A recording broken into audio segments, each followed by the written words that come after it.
a story from Grimm's Fairy Tales.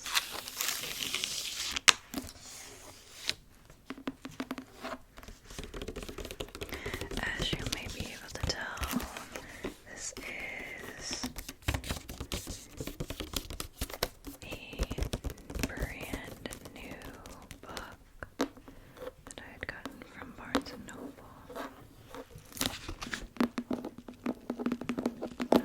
This is their exclusive edition.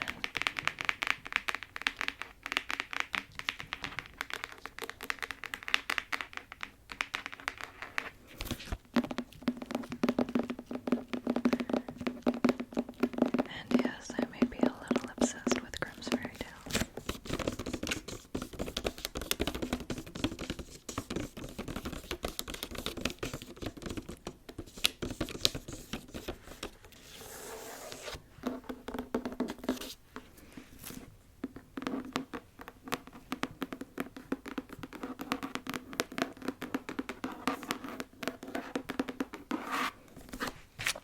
So let's open this together.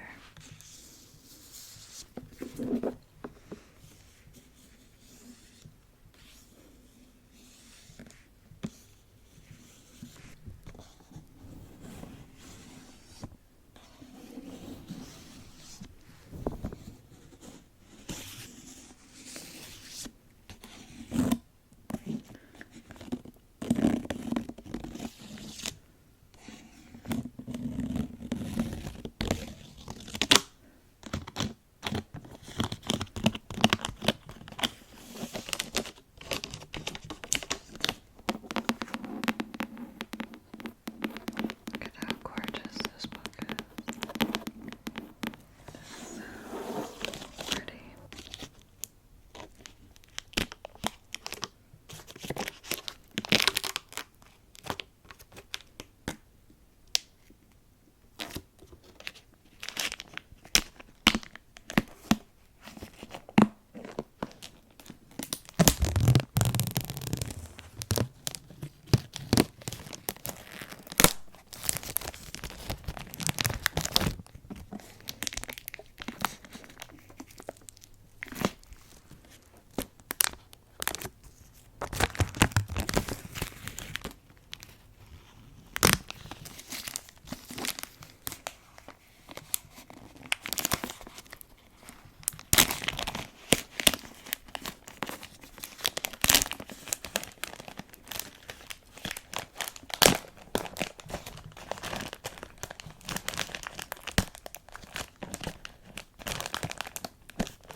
Now we get to tap on the book itself.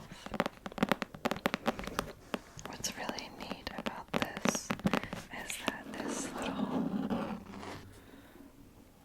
illustration is actually somewhat embedded in the book.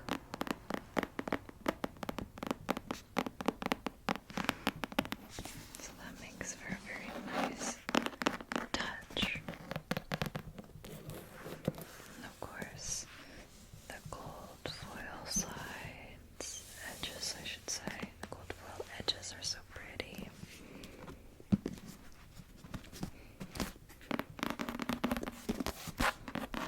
The illustration on the back, of course, is gorgeous. And I love the very fancy spine of the book. This book is just gorgeous.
wishing still helped one.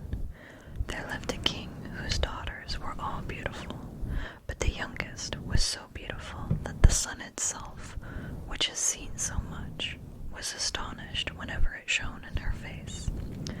Close by the king's castle lay a great dark forest, and under an old lime tree in the forest there was a well, and when the day was very warm, the king's child went out into the forest and sat down by the side of the cool fountain, and when she was dull she took a golden ball and threw it up on high and caught it, and this ball was her favorite plaything. Now it happened that on one occasion the princess's golden ball did not fall into the little hand which she was holding up for it, but onto the ground beyond, and rolled straight into the water. The king's daughter followed it with her eyes, but it vanished, and the well was deep, so deep that the bottom could not be seen.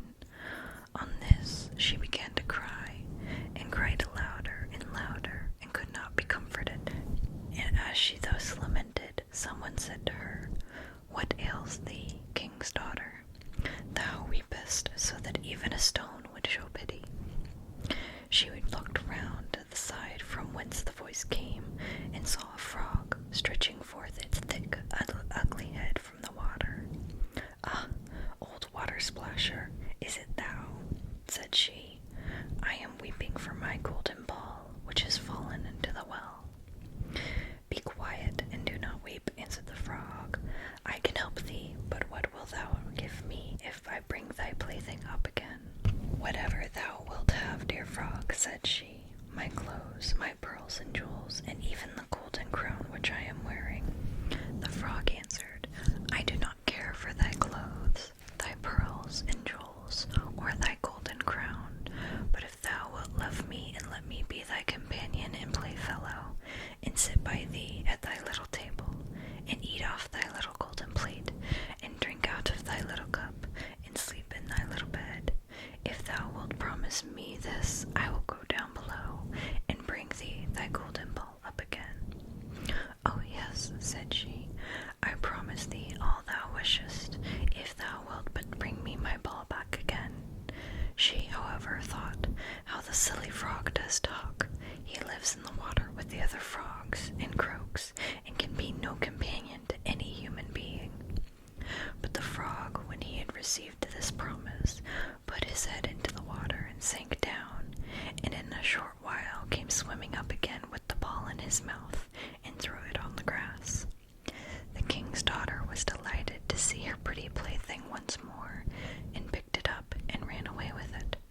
"Wait, wait," said the frog, "take me with thee, I can't run as thou canst." But what did it avail him to scream his croak, croak after her as loudly as he could? She did not listen to it, but ran home and soon forgot the poor frog, who was forced to go back into his well again. The next day, when she had seated herself at the table with the king and all the courtiers, and was eating from her little golden plate, something came creeping splish, splash, splish, splash, up the marble staircase, and when it had got to the top, it knocked at the door and cried, "Princess, youngest princess, open the door for me." She ran to see who was outside, but when she opened the door, there sat the frog in front of it. Then she slammed the door to, in great haste, sat down to dinner again, and was quite frightened. The king saw plainly that her heart was beating violently, and said, "My child, what art thou so afraid of? Is there perchance a giant outside who wants to carry thee away?" "Ah, no," replied she, "it is no giant, but a disgusting frog." "What does the frog want with thee?"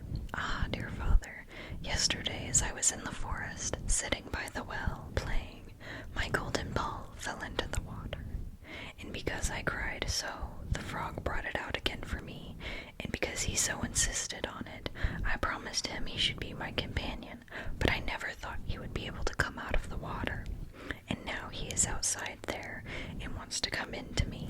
In the meantime, it knocked a second time, and cried, "Princess, youngest princess, open the door for me.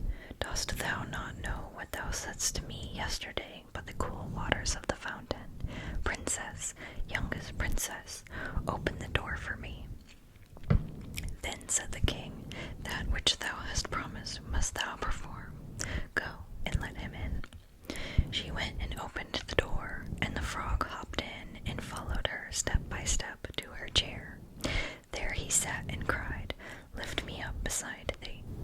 She delayed until at last the king commanded her to do it.